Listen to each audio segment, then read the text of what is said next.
માં બંને ટીમ જીતે કે હારે કંઈ ફરક નહીં પડે, પરંતુ સૌની નજર એ છે કે ટીમ ઇન્ડિયા જીતનું ખાતું આખરે ક્યારે ખોલાવે છે. Oh, bang! He's missed that time, and Anderson hasn't. He's launched it down the ground for 6. Full shot should be out. Is out. Oh, big. That's big. In fact, that's huge. That's gone a long way back. Oh, is it helmet? Oh, what a catch! Is there some glove there? He's walking off. વધુ એક overseas સિરીઝમાં હાર સાથે team India one day રેન્કિંગમાં તાજ ગુમાવી ચૂકી છે અને લાજ પણ. હવે રહી સહી કસર બાકી છે તો અંતિમ વનડેમાં ટીમ ઇન્ડિયા સિરીઝમાં એકાદ જીત માટે જજુમશે. આફ્રિકા અને ત્યારબાદ ન્યુઝીલેન્ડ, જે પણ ભૂલો થઈ તે વારંવાર રિપીટ. ખેલાડીઓમાં દમ તો છે, પરંતુ એક વર્લ્ડ ચેમ્પિયન ટીમનો ચામ ક્યાંક ગાયબ છે. એ ચામ ફરીથી જગાવવા માટે ધોની એન્ડ કંપનીને જીત મેળવે જ છૂટકો છે. કેમ કે આ અંતિમ વનડે આમ તો ઔપચારિક છે, પરંતુ ટેસ્ટ સિરીઝ પહેલા એક જીત ઘણી જરૂરી છે.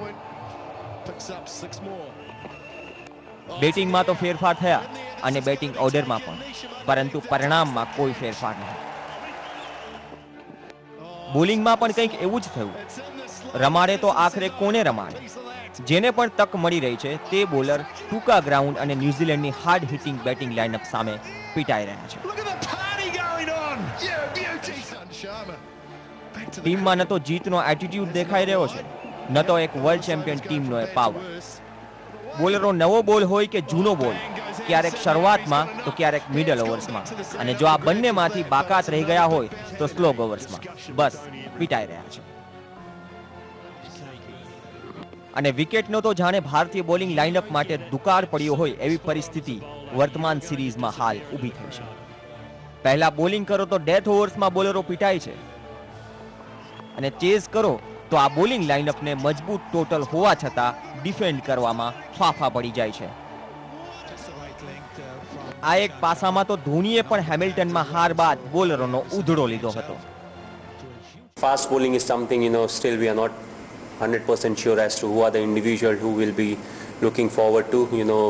In India back home when we play at time we talk about pace and bounce. We need bowlers who can bowl quick, but then you get individuals who bowl quick but they end up giving more runs, without even bowling at the slog. બીજી તરફ એક ખામી તો batting લાઇનઅપમાં ઊભી જ છે, જે ખામી છે 50 ઓવર પૂરી કરવાની. છેલ્લી 7 ઓવરસીઝ વનડેમાં ટીમ ઇન્ડિયા માત્ર 2 વખત 50 ઓવર પૂરી કરી શકી છે. આ પડકારો સાથે ટીમ ઇન્ડિયા જ્યારે વેલિંગ્ટનમાં ઉતરશે ત્યારે ફરી એકવાર ધોનીના ધુરંધરો જીત માટે જજુમશે. બીજી તરફ કીવી ટીમનો તો બસ હવે એક જ ટાર્ગેટ છે, ટેસ્ટ સિરીઝ પહેલા વેલિંગ્ટનમાં પણ ટીમ ઇન્ડિયાના સુપડા સાફ કરવાનો. હવે તો બસ તેના પર જ નજર ટકેલી છે કે આખરે વેલિંગ્ટનમાં શું બદલાય છે. Sports desk, GSTV. તો 3-0ની અજય સરસાઈ સાથે ન્યુઝીલેન્ડ ટીમે વનડે સિરીઝ જીતી લીધી છે. અંતિમ વનડે 5મી વનડે વેલિંગ્ટનમાં રમાશે, તે પણ ડે નાઇટ. ભારતીય ટીમ માટે હવે જીતનું ખાતું ખોલાવવાનું, કેમ કે છેલ્લી 8મી આ વનડે મેચ હશે જેમાં ભારતીય ટીમને હજી સુધી જીત નથી મળી, માત્ર એક ટાઈ મળી છે. આ સમગ્ર મુદ્દે ચર્ચા કરવા આપણી સાથે GSTV સ્ટુડિયોમાં છે હિતેશ પટેલ અને રાજુભાઈ ભટ્ટે. બંને મહાનુભાવોનું સ્વાગત છે GSTVમાં. હિતેશભાઈ, બંને પાસાઓમાં કે ફિલ્ડિંગમાં પણ ગણો, એક જીતનો એટીટ્યુડ ક્યાંક ગાયબ છે. જ્યાં સુધી એક સારું સ્ટાર્ટ મળે છે તો અંતે આવીને ક્યાંક જીતની લાઈન ક્રોસ કરતા પહેલા આ જીતનો નશો ઉતરી જાય છે. હવે એક જીત જરૂરી છે. સિરીઝ ગુમાવી ચૂક્યા છે, પરંતુ ટેસ્ટ સિરીઝ પહેલા વેલિંગ્ટનમાં જીત જરૂરી છે જો એક ટેમ્પો મેન્ટેન કરવો અને ફરીથી એક આત્મવિશ્વાસ જે ખોવાયેલો છે મેળવવો હોય તો. મારા હિસાબે વનડેમાં વર્લ્ડ નંબર ઉપર આપણે જ્યારે પ્રથમ સ્થાને હતા અને એ સ્થાન ઉપરથી આપણે ધીરે ધીરે આજે જ્યારે નીચેના કક્ષાએ ઉતરી રહ્યા છે ત્યારે ચોક્કસ આ વિચાર અધીન વાત છે. અને તમે જુઓ કે ન્યૂઝીલેન્ડ, સાઉથ આફ્રિકા પછી ન્યૂઝીલેન્ડની ધરતી ઉપર બી જે રીતે તમે જો બેટ્સમેનો 250 રનની ઉપર આજે ટોટલ જ્યારે કરતા હોય ત્યારે મારું એવું માનવું છે કે ધોનીએ કદાચ પહેલી વખત એવું વિચાર કર્યો હશે કે બોલરોએ જે રીતે એની આશા છે એ રીતે બોલિંગ નથી કરી. તો આ વાત એને પહેલાં સમજવાની એટલા માટે જરૂર હતી કે હું માનું છું કે ન્યૂઝીલેન્ડની ટ્રેક ઉપર જો ન્યૂઝીલેન્ડના બોલરો ઇન્ડિયન બેટ્સમેનોને કોઈ પણ ગેમ પ્લાનમાં મુશ્કેલી ઊભી કરી શકતા હોય તો હું માનું છું કે ઇન્ડિયન બોલરોએ જે એ ટેકનિકથી બોલિંગ નાખવી જોઈતી હતી એ ટેકનિકથી એ લોકો બોલિંગ નથી નાખી શક્યા. સાથે સાથે પેસ બોલરમાં શમી અહેમદ સિવાય તમે જુઓ બધા લોકો વિકેટ લેવામાં મોટાભાગે જે બોલર પાસેથી કેપ્ટનની એક અપેક્ષા હોય એ અપેક્ષામાં ઊણા ઉતર્યા છે. પછી ઈશાંત શર્મા હોય કે ભુવનેશ્વર કુમાર હોય કે અરુણ હોય. એની સાથે સાથે તમે જુઓ ઇકોનોમિક બોલિંગમાં અશ્વિન અને જાડેજા 5ની ઇકોનોમિક એવરેજથી બોલિંગ નાખી છે. જમા પાસું એટલું છે કે એ લોકો હંમેશા જ્યારે જરૂર પડે ત્યારે બેટિંગ કરી લીધી છે. એ મારા હિસાબે એક તો ગઈ છેલ્લી વન ડેમાં આપણે જે ભૂલ કરી એ મને એવું લાગે છે કે અજિંક્ય રહાણે જ્યારે તમારી જોડે હોય અને તમે વિરાટ કોહલીને નંબર 1 ઉપર ઉતારો એ પણ એક સરપ્રાઇઝવાળી વાત હતી. અને મને બી એવું લાગે છે કે કદાચ શિખર ધવનને જો એમને ચાલુ રાખ્યો હોત તો મેચમાં કદાચ સારી શરૂઆત પણ મળી શકી હોત. તો શિખર ધવન અને રૈનાને જે બહાર બેસાડે તેના પાછળનું રીઝન મહેન્દ્રસિંહ ધોનીએ આરામ આપવાનું ગણાવ્યું છે. રાજુભાઈ, હવે જો શિખર ધવન બહાર હશે તો શું ફરીથી વિરાટ કોહલી ઓપનિંગ કરશે? પ્રવીણ, ઇન્ટરનેશનલ ક્રિકેટમાં આરામ જેવી કોઈ વસ્તુ નથી હોતી. જો એવી દલીલ કરવામાં આવતી, આ મહેન્દ્રસિંહ ધોનીની કોમેન્ટ, આ મહેન્દ્રસિંહ ધોનીની દલીલ છે. હું સંમત કે તેને આરામ નથી. મહેન્દ્રસિંહ ધોનીએ જે કહ્યું, ઇન્ટરનેશનલ ક્રિકેટમાં કોઈ આરામ જેવી વસ્તુ નથી હોતી. તમે જ્યારે રમવા જતા હોય અને દેશનું પ્રતિનિધિત્વ કરતા હોય ત્યારે આરામની વાત બાજુ ઉપર હોય. આ સિરીઝમાં એમને એ કોઈ પ્રેશર હોય એવું માનું છું અને એ કારણસર એમને આ એક કારણને એમને આગળ ધર્યું લાગે છે. તો શું એ આરામ અપાયો રાજુભાઈ? તો ફરીથી શું શિખર ધવનને આરામ અપાશે તો ફરીથી શું વિરાટ કોહલીને ઓપનિંગ કરવી પડશે? જોવા જઈએ તો પ્રવીણ, જે રીતે આ 4 મેચ અત્યારે 4 મેચની સિરીઝ પતી છે, 5મી મેચ બાકી છે, એક મેચમાં ટાઈ થઈ છે, 3 મેચ આ ઇન્ડિયા હાર્યું છે, સિરીઝ હારી ગયેલા છીએ. ભારત, ઇંગ્લેન્ડ, ઓસ્ટ્રેલિયા જેવા સુપર પાવર ક્રિકેટ બોર્ડ જ્યારે આજે પોતાનો આ રમત ઉપર અંકુશ જમાવવા માટે લડી રહ્યા છે ત્યારે 7મા ક્રમાંકની ન્યૂઝીલેન્ડ જેવી ટીમ, 1 નંબરની ટીમને, ભારતીય ટીમને જે રીતે હંફાઈ રહી છે અને દુનિયાના તમામ મીડિયાની અંદર આજે એની વાહવા થઈ રહી છે. આ વાહવા થવાનું કારણ બી તો એ જ છે કે ભારતીય ટીમે ભૂલોની સતત પરંપરા કરી છે અને એ થાય ત્યારે જ આ વસ્તુ બને છે. જોવા જઈએ તો બોલિંગમાં તો આપણે ક્યાંક ને ક્યાંક ટ્રેલિંગ છે એવું ધોનીને પણ લાગી રહ્યું છે. હવે ધોનીને લાગી રહ્યું તેમ છતાં બેટિંગની અંદરનો જે હિતેશભાઈએ વાત કરી એ પ્રમાણે જે બેટિંગની અંદર એક તો પહેલી સિલેક્શન કમિટીની ભૂલ છે કે વન ડે આ 5 મેચની સિરીઝ, 2 ટેસ્ટ મેચ સાથે એક ઓપનિંગ બેટ્સમેન, એમાં આપણે સાથે એક ત્રીજો એક ઓપનિંગ બેટ્સમેન ના લઈ જાઓ, એક ભૂલ છે. અને ત્યાર પછી બી સાથે સાથે જોવા જઈએ તો અજિંક્ય રહાણે માટેની એક ઓપોર્ચ્યુનિટી હતી અને એણે ક્યારેક અંડર 2020માં આપણા માટે ઓપન કરેલું છે. તો આપણી ટીમનો શ્રેષ્ઠ બેટ્સમેન વિરાટ કોહલી, એને જ્યારે આપણે ઓપનિંગમાં મોકલીએ એના બદલે કદાચ જો અજિંક્ય રહાણેને મોકલ્યો હોત, સારી શરૂઆત થઈ હોત તો 278 રન જેવું જે ટોટલ કર્યું એના બદલે ટોટલ કદાચ થોડુંક વધારે થયું હોત. ચોથી મેચમાં આપણને કદાચ રિઝલ્ટ જુદું હોત, એક 15-20 રન જેવું પણ જો વધારે ટોટલ હોત તો કદાચ મેચમાં કંઈક અલગ પ્રેશર હોત અને ન્યૂઝીલેન્ડની ટીમનો પરફોર્મન્સમાં અને ઇન્ડિયા કદાચ એને ઉપર આવ્યું હોત અને એકાદ મેચ જો જીતી હોત તો આજે સિરીઝ લાઈવ રહી હોત. ઇટ ઇઝ અનફોર્ચ્યુનેટ, એવું ચોક્કસ કહી શકાય છે. ભારતીય ટીમે ભૂલોની પરંપરા કરી છે. આ જ જગ્યાએ ઓસ્ટ્રેલિયા અને ન્યૂઝીલેન્ડની અંદર આવતા વર્ષે આપણે વર્લ્ડ કપ રમવાનો છે. આપણી કોઈ તૈયારીની અંદર જો ક્યાંક કચાશ રહેશે તો આવતા વર્ષે પણ આપણને કદાચ પ્રવીણ આની અંદર મુશ્કેલી પડી શકે એવું અત્યારે લાગે છે. આ સિરીઝમાંથી શીખવાનું છે ને ખુદ મહેન્દ્રસિંહ ધોની પણ કહી ચૂક્યો છે કે ન્યૂઝીલેન્ડ હોમ એડવાન્ટેજમાં સૌથી ખતરનાક ટીમ છે ને વર્લ્ડ કપમાં પણ આ કદાચ આનો ચામ કદાચ જોવા મળે ન્યૂઝીલેન્ડ ટીમમાં. હિતેશભાઈ, સૌથી જો ટેન્શનનો વિષય હોય તો એ છે બોલિંગ લાઇનઅપ. જેમ મહેન્દ્રસિંહ ધોનીએ કીધું, ઇકોનોમી વાઇઝ અશ્વિન અને જાડેજા બોલિંગ કરી રહ્યા છે. ભલે વિકેટ નથી મળી રહી પરંતુ રન પણ નથી લૂંટાવી રહ્યા. તે તેનો રોલ સારી રીતે નિભાવી રહ્યા છે. વિકેટ નથી મળી રહી, પ્રશ્ન એ છે. બીજી તરફ જ્યારે તમારી પાસે શમી અહેમદ સિવાય એક પણ એવો બોલર નથી જે વિકેટ ટેકી જ્યારે જરૂર હોય ત્યારે વિકેટ મળે, તો જે અનુભવની જે કમી છે, મુશ્કેલી એ છે કે ઓસ્ટ્રેલિયા, ન્યૂઝીલેન્ડ કે આફ્રિકામાં એવા બોલરોની કમી છે ભારતીય ટીમમાં જે ટાઈમે વિકેટ નીકાળી શકે. શું હવે એવા બોલરને એન્ટ્રી કરાવવાનો વારો આવી ગયો છે? મારા હિસાબે પેસ બોલર એ ઇન્ડિયાના હંમેશા એક પ્રોબ્લેમેટિક વસ્તુ રહી છે. પેસ બોલર બરાબર ઇન્ટરનેશનલ ક્રિકેટ ઉપર સેટ થાય એટલે એની ઇન્જરી થાય, ઇન્જરી પછી NCAમાં જાય, 2-5 મહિના પાછો ટ્રેનિંગ કરે. આ એક સિસ્ટમમાંથી હું એવું માનું છું કે એક પેસ બોલર માટેનો ચોક્કસ BCCI એક નવો પ્લાન ABC કરીને મૂકવો જોઈએ, જેથી કરીને આજે જે પેસ બોલરો ઓસ્ટ્રેલિયા હોય કે તમે ઇંગ્લેન્ડ હોય, ન્યૂઝીલેન્ડ હોય, સાઉથ આફ્રિકા હોય, આ તમામ જગ્યાએ તમે જુઓ કે તમામ પેસ બોલરો ઇન્ડિયનના સારામાં સારા વર્લ્ડના બેટ્સમેનો કહેવાય. એ લોકોને જ્યારે મૂંઝવણની પરિસ્થિતિમાં મૂકી શકતા હોય ત્યારે આપણે નંબર 1 રેન્ક ઉપર રહીએ અને આપણા પેસ બોલર આ ન્યૂઝીલેન્ડ કે સાઉથ આફ્રિકાના બેટ્સમેનને મૂંઝવણમાં મૂકે બી નહીં અને રન રિસ્ટ્રિક્ટ કરવાનું હોય ઇકોનોમિક રેટ ઉપર એ પણ નથી કરી શકતા અને પોતે વિકેટ લઈ અને ઇન્ડિયાને જીત તરફ આગળ દોરવાનો જે પ્રયત્ન થવો જોઈએ એ પણ નથી થતો. તો મારા હિસાબે જ્યારે સ્પિનરો બંને ખૂબ સારી રીતે ઇકોનોમિક રેટ ઉપર એ લોકો બોલિંગ કરતા હોય અને એની સામે તમે જુઓ કે આજે જે રીતે રાજુભાઈએ એમ કીધું કે તમારી પાસે એક ઓપનિંગ બેટ્સમેન નથી, તમે સ્ટુઅર્ટ બિન્નીને અંદર ઇન્ક્લુડ કરો છો ઓલરાઉન્ડર તરીકે અને એની પાસે તમે જ્યારે એક ઓવર નખાવો છો અને બેટિંગ ક્રમમાં તમે એને પાછળ મોકલો છો તો એ પણ ખબર નથી પડતી કે તમે એને જ્યારે ટીમની 11ની અંદર સિલેક્શન કરવા માટેનો પ્રયત્ન કરી રહ્યા છો ત્યારે હું એવું ચોક્કસ માનું છું કે ધોની ઉપર એક પ્રેશર બિલ્ટઅપ થયું હોવું જોઈએ અથવા તો એક દબાણ એક ઊભું થવું જોઈએ સ્ટુઅર્ટ બિન્નીને રમાડવા માટેનું કારણ હોઈ શકે. કારણ કે ધોની જેવા કેપ્ટન જેનો આટલો અનુભવ હોય 2-3 વર્લ્ડ કપનો અને 2020નો હોય કે 50નો હોય ઓવરનો લિમિટેડ ઓવરનો, આ તમામ પાસુઓને ધ્યાનમાં રાખી અને એ જ્યારે ટીમના 11નું સિલેક્શન કરે, મેં આની પહેલાં પણ આપણી ચેનલ ઉપર આ જ કહ્યું હતું કે હું એવું માનું છું કે એ જ ટીમથી રમવાનું હતું અને સેકન્ડ નંબરે આપણે કદાચ જો બેટિંગ કર્યું હોત તો હું માનું છું કે મેચનું પરિણામ કદાચ જુદું પણ આવ્યું હોત. પરંતુ હાલ કોઈ પાસા ટીમ ઇન્ડિયાની ફેવરમાં નથી. જે રાજુભાઈ, એક ન્યુઝીલેન્ડ ટૂરમાં અત્યાર સુધી જે પરિણામ આવી રહ્યા છે, જે પ્રદર્શન બંને ટીમ કરી રહી છે, એક પોઈન્ટ ઉઠાવવા માંગીશ. જે પ્રમાણે ઇંગ્લેન્ડની વાત કરીએ, 2002માં ઇંગ્લિશ ટીમ ભારતમાં ટેસ્ટ અને વન ડે સિરીઝ રમવા આવી હતી. અહીંયા ઇંગ્લેન્ડ ટીમનું એક હથિયાર હતું કે ભારતીય જે બેટ્સમેન છે તેની સામે સારો સ્પિન એટેક વાપર્યો અને સામે ભારતીય સ્પિનરો છે તેને સારી રીતે પ્રિટેન્ડ કર્યા. ન્યુઝીલેન્ડ પણ કંઈક આ સિરીઝમાં એવું જ કરી રહી છે. જ્યારે પણ આ બે ટીમનું એક્ઝામ્પલ લઈ લે, જો કોઈ પણ ટીમ ઓવરસીઝ ટીમ સબકોન્ટિનેન્ટ વિકેટ હોય કે પછી ઓવરસીઝની કોઈ પણ વિકેટ હોય, ભારતીય સ્પિનરો જ્યારે સારી રીતે હેન્ડલ થઈ જતા હોય છે ત્યારે ભારતીય ટીમ ઢીલી પડી જાય છે અને પરિણામ હાર થાય છે.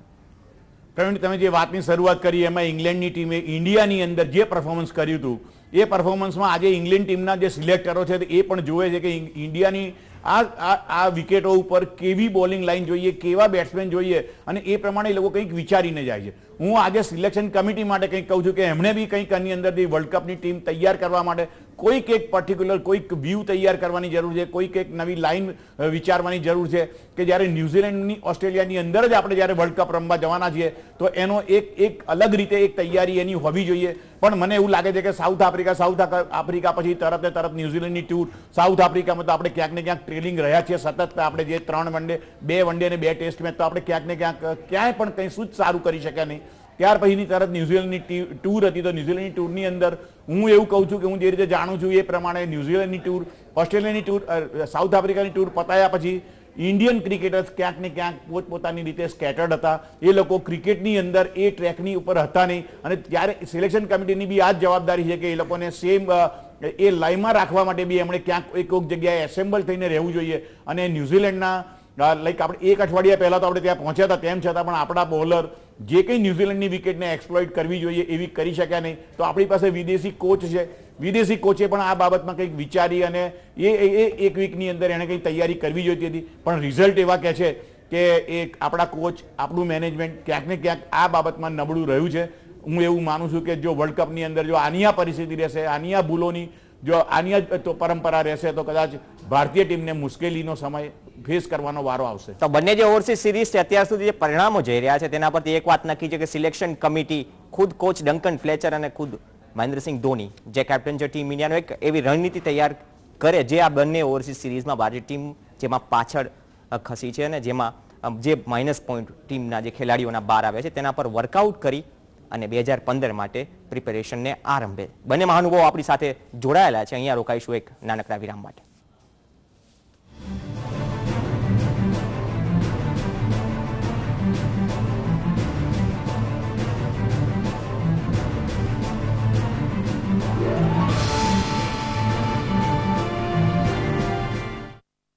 નાના ગામમાંથી મોટા સપના લઈને હજારો લાખો લોકો દર વર્ષે મોટા શહેરોમાં આવે છે. અહીંયા તેમને રોટલો તો મળે છે પણ ઓટલો નહીં. પરંતુ ગુજરાત સરકારે નેમ લીધી છે તેમને તેમના સપનાનું ઘર આપવાની. મુખ્યમંત્રી ગૃહ યોજના હેઠળ આર્થિક રીતે નબળા વર્ગ અને મધ્યમ તેમજ ઓછી આવક ધરાવતા પરિવારો માટે સરળ લોનની સુવિધા અને ખૂબ નીચા સબસિડાઇઝ દરે 10 વર્ષની સ્ટ્રક્ચરલ વોરંટી ધરાવતા મકાનો, આધુનિક સુવિધાઓથી સજ્જ મકાનો, શહેરના મોટા અને જાણીતા બિલ્ડર્સ પાયો નાખશે તમારા નવા ઘરનો. ન ઓળખાણ, ન લાગવત, પારદર્શક ફાળવણી. વધારે સારું ઘર એટલે વધારે સારી જિંદગી પણ. સ્વમાન, સુવિધા અને સુરક્ષા પણ. અફોર્ડેબલ હાઉસિંગ મિશન, ગુજરાત સરકાર. एक चुटकी सोच की बूंद भर दिल घोल के जिंदगी का नुस्खा है आनंद लो जी खोल के चुटकी चुटकी भरे कटोरा भर जाए तो वरमोरा. ऐसे ही आविष्कारों की सोच का सपना है वरमोरा, इनोवेटिंग हैप्पीनेस.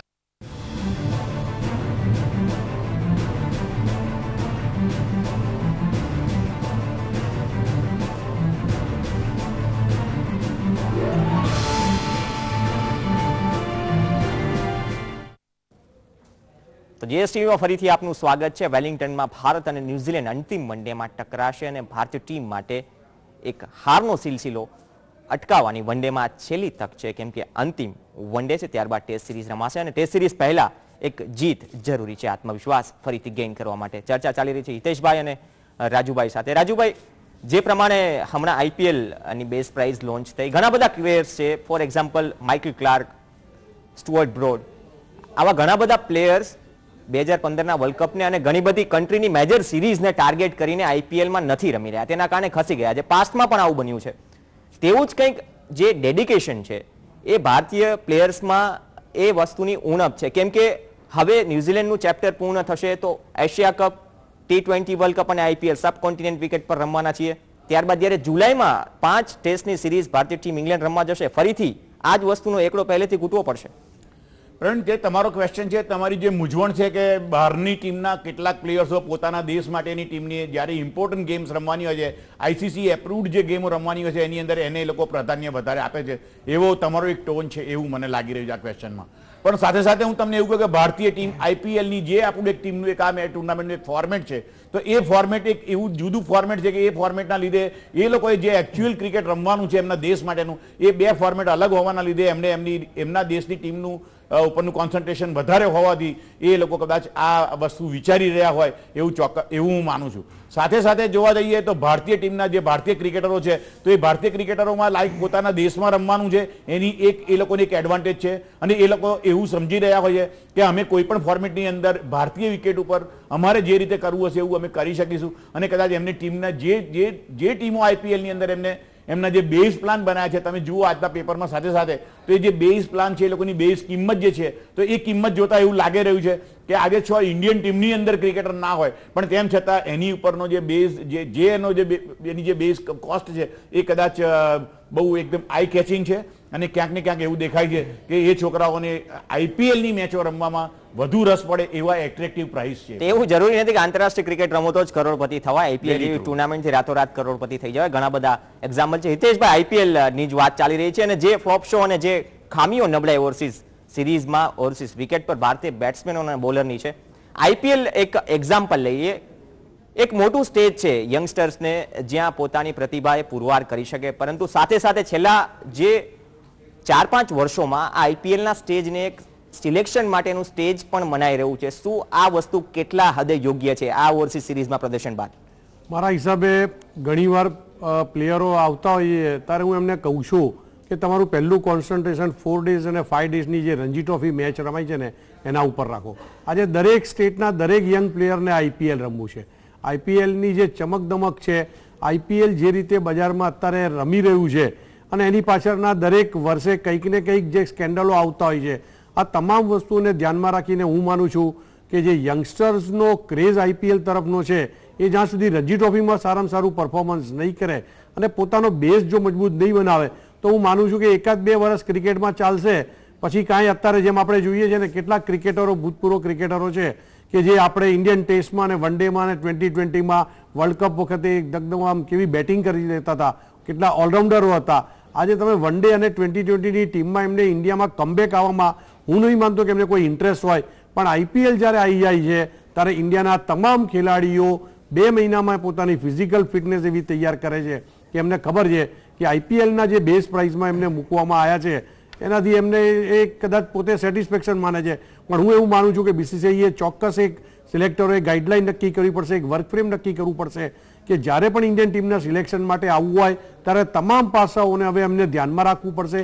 કારણ કે ઓવરસીઝની મેચો જ્યારે તમે રમવા જાઓ છો ત્યારે હું એવું માનું છું કે કદાચ જેમ પહેલાંના ક્રિકેટરો એક કાઉન્ટી ક્રિકેટ રમવા જતા હતા આજે ઇંગ્લેન્ડમાં, એ પોઝિશન ઉપર આપણા જો ક્રિકેટરો જવાનું નક્કી કરશે તો હું એવું માનું છું કે જેમ તમે કીધું એક ફોરેન ક્રિકેટરો આઈપીએલમાં આવવાના હોય પણ એની એક સારી સિરીઝ આવવાની હોય તો એનું એક ડેડિકેશન હોય છે, આઈપીએલને એવોઇડ કરે છે અને પોતાના કન્ટ્રી માટે રમવા માટે એ પોતે ત્યાં આગળ એક ગેમ પ્લાન માટે એ પોતે ત્યાં આગળ ખૂબ મહેનત કરતો હોય છે. ત્યારે એ લોકો જ્યારે ભારત સામે રમવા આવતા હોય છે ને ત્યારે પણ એમનું હોમવર્ક પૂરેપૂરું કરીને આવે છે. તો કાઉન્ટીની વાત કરી તો ગૌતમ ગંભીર પણ બેસિક્સ ક્લિયર કરવા માટે ઇંગ્લેન્ડમાં કાઉન્ટી રમવા ગયા હતા. રાજુભાઈ, જે પ્રમાણે તમે બેકઅપ ઓપનરની વાત કરી, આફ્રિકામાં પણ આ જ પ્રશ્ન હતો. 3 વનડેની સિરીઝ હતી, અહીંયા 5 વનડેની સિરીઝ છે. આ 2 સિરીઝના જે પરિણામો છે તેના પરથી હવે અંદાજો આવી ગયો હશે કે હવે એક બેકઅપ ઓપનરની જરૂર છે. શું હવે પુજારાને ઇન્ટ્રોડ્યુસ કરશે બેકઅપ ઓપનર તરીકે કે પછી જે ગૌતમ ગંભીર છે જે 1 વર્ષથી લાંબા સમયથી ટીમથી બહાર છે તેને ચાન્સ લેશે ફરીથી ટીમમાં લેવાનો? પ્રવીણ, આપણી પાસે 2 ઓપ્શન હતા.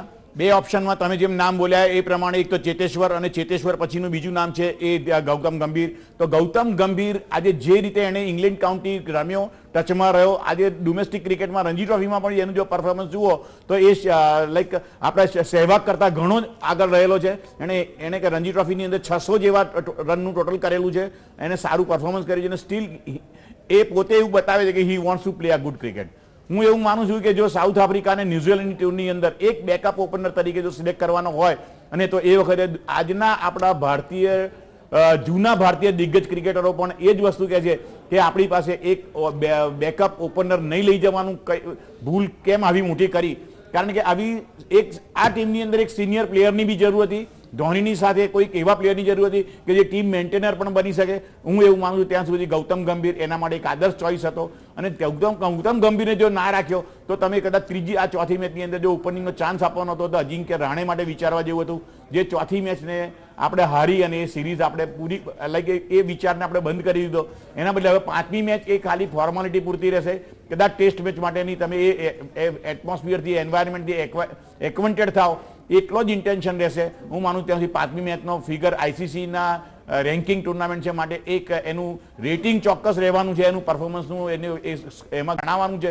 પણ તેમ છતાં એ 5મી મેચ એ થોડીક નીરસ થઈ શકે એવી સિચ્યુએશન ભારત માટે જીતની જરૂરી છે કેમ કે જીતનું ખાતું રાહ જોઈ રહ્યા છે કે ક્યારે જીતનું ખાતું ખુલે. આજની મેચ છે, એક ટાઈ છે. અહીંયા ગૌતમ ગંભીર માટે તો એક જે બેકઅપ ઓપનર તરીકેની વાત છે, સંભવિત યાદી છે જે T20 વર્લ્ડ કપની, તેમાં ગૌતમ ગંભીરનો સમાવેશ નથી કરાયો. હવે એક્સપિરિયન્સની દ્રષ્ટિએ હિતેશભાઈ તમને પૂછવા માંગીશ, જે પ્રમાણે સ્ટ્રગલ કરી રહ્યા છે ભારતીય બોલર્સ બંને સ્પિન અને મીડિયમ પેસર ડિપાર્ટમેન્ટની વાત કરીશ તો હવે ન્યુઝીલેન્ડ અને ઓસ્ટ્રેલિયા જેવી વિકેટ પર જ્યારે ભારત 2015માં વર્લ્ડ કપ રમવા જશે વિકેટ કોણ અપાવશે? શું નથી લાગતું કે હવે ઝહીર ખાન જેવા એક એક્સપિરિયન્સ બોલરને શોર્ટ ફોર્મેટમાં હજુ પણ સારું કરી શકે છે? જેનું એક્ઝામ્પલ આફ્રિકામાં જોવા મળી ગયું.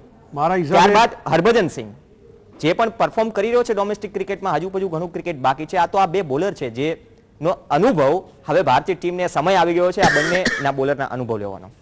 મારા હિસાબે જે પહેલા એક વખત એવું ઇન્ડિયન ટીમમાં કહેવાતું કે ભાઈ મુંબઈની લોબી હોય, મહારાષ્ટ્રની હોય, આ રીતે હોય, ત્યારે એ ટીમમાં હંમેશા 11માંથી કે 15માંથી 8થી 10 ખેલાડીઓ ત્યાં હોય. એમાં એક દબદબો ચેન્નઈ સુપર કિંગ અને સાઉથના જે રીતે પ્લેયરોનું ડોમિનેશન ઇન્ડિયન ટીમમાં દેખાઈ રહ્યું છે એમાંથી હું માનું છું કે ચોક્કસ સિલેક્ટર અને ધોની બહાર આવવું જોઈએ. અને મારા હિસાબે હરભજન સિંહ હોય, યુવરાજ હોય, સહેવાગ હોય, ગૌતમ ગંભીર હોય, કોઈક જગ્યાએ ઇન્ટરનેશનલ લેવલે આટલા રેકોર્ડો કર્યા પછી કોઈક જગ્યાએ કદાચ ક્રિકેટમાં લેકિંગ હોય તો હું માનું છું કે એ લોકોને કોન્ફિડન્સ મળવો જોઈએ પાછા આવવા માટેનો. અને જ્યાં આગળ તમે બીજાના એક્સપેરિમેન્ટ કરો છો એ લોકો પણ પોતે ત્યાં આગળ એ સાબિત નથી કરી શકતા જેમને ડ્રોપ કર્યા છે એમની જગ્યાએ અમે સારું રમી શકીએ છીએ. તો મારું એવું માનવું છે કે આ તમામ વસ્તુઓમાંથી બીસીસીઆઈએ બહાર આવવું જોઈએ અને એક સારામાં સારી મજબૂત ઇન્ડિયાની ટીમ 2015ના વર્લ્ડ કપમાં તૈયાર થાય.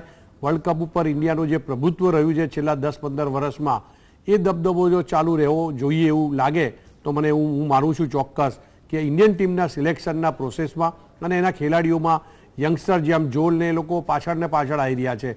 ત્યારે જેમ વિરાટ કોહલી અંડર 19માંથી બહાર આવ્યો, જે રીતે આ જોલ પાછળ ને પાછળ રણજી ટ્રોફીમાં તમે જુઓ BCCI એને રમવાની ના પાડી અને એક વખત મહારાષ્ટ્ર ક્રિકેટ એસોસિએશને અત્યારે એને કેપ્ટન બનાવીને કહ્યું કે ભાઈ તારે રણજી ટ્રોફી રમવી પડશે.